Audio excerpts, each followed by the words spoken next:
a Bitcoin strategic reserve. We're not going to be buying that. That was Treasury Secretary Scott Bessent signaling that the United States is not going to buy any Bitcoin, and the charts did not like that news. Bitcoin would then fall $3,500 in 5 minutes. And so while the markets were initially jittery, Scott Bessent would give us a little bit of a silver lining here. We've also started to get into the 21st century, a Bitcoin strategic reserve. We're not going to be buying that, but we are going to use confiscated assets and continue to build that up. We're going to stop selling that. So the good news there is we're going to stop selling the Bitcoin that we already have. But what does this have for implications on the end of the bull run? Does it look like Bitcoin's going to top out this year in the fourth quarter? Like we said, the markets did not like it. Bitcoin would then crash below 120. Bitcoin dropped below that key support level on Thursday after Scott Bessent said the government had no plans to make additional purchases of Bitcoin for its strategic reserve. That's what he said on Fox News, the clip we just watched. Now, you might recall that Donald Trump was famously pro-crypto and talked about a crypto reserve. So what happened to those plans? Well, those plans actually had the way we would fill those Bitcoin reserves, and it's not buying Bitcoin. So Trump did sign an executive order March 6, establishing both the Bitcoin reserve and a strategic digital asset stockpile, but didn't say they're going to buy Bitcoin or buy altcoins. Both of these treasury stockpiles would initially use cryptocurrency forfeited in government criminal cases. So while the markets think it's bears, Scott Bessent went on TV and said, we don't have any plans of buying Bitcoin. They never made those plans, and they always had their intentions clear. Bitcoin would be stockpiled from seized Bitcoin from criminals. So honestly, we need to focus on the silver lining from those comments. We do not plan to sell any of the existing Bitcoin holdings. We're going to stop selling. Now, we talked about that short flash crash where Bitcoin lost thousands of dollars in a 5-minute period.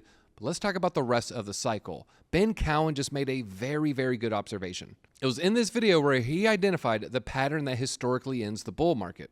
This data comes from looking at post-halving years, meaning the year after Bitcoin has its halving. And just to confirm, there's a Bitcoin halving in 2012, 2016, 2020, and 24. So we're going to look at 1 year past all of these, 13, 17, 21, 25.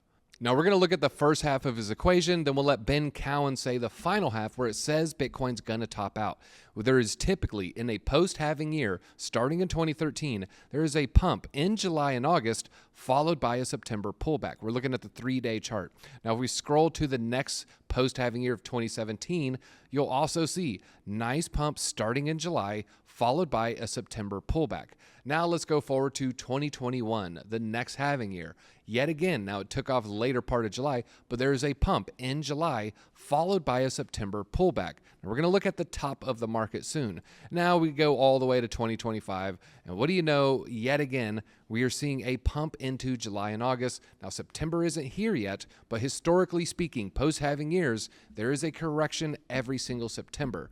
But let's talk about the top of the cycle. Colin Talks Crypto dropped the cheat sheet here. He screenshotted from the video. And again, go check out Ben Cowan's video. Very, very informative. You can check out his channel or check him out on X, Into the Cryptoverse. The cheat sheet here. This is great, great content. So we talked about up in July and August, followed by the pullback in September. But it's the last part that tells you when Bitcoin's going to top.